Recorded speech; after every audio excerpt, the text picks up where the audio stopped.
ওসিদের কি বলে এসপিদের যে পোস্টিং করে দিছি লটারির মাধ্যমে, এখানেও দরকার হলে এই কৃষি কর্মকর্তাদেরও আমি কিন্তু লটারির মাধ্যমে করে দেবো। এর মধ্যে দুইজনকে কিন্তু আমি লটারির মাধ্যমে করছিলাম, আইসি নাকি এনে এরা দুইজন আজকে আছে নাই, ওই দুই একের টক সমান সমান হয়েছে, এর মধ্যে লটারির মাধ্যমে যার কভার করবে সে জানে।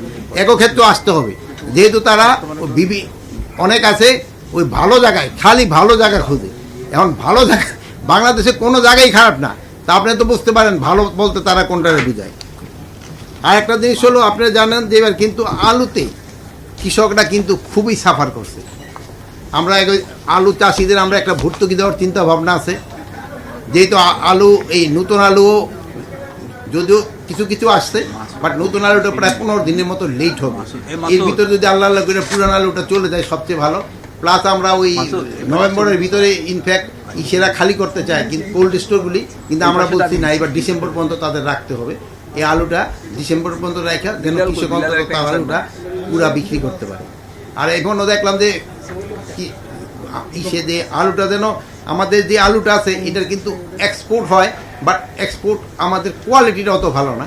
সেদিন আমি গেছিলাম, আমি বলছি যে চিপস যে আলুগুলিতে হয় ওই আলুগুলি কিন্তু আমাদের এখানে খুব একটা বেশি হয় না।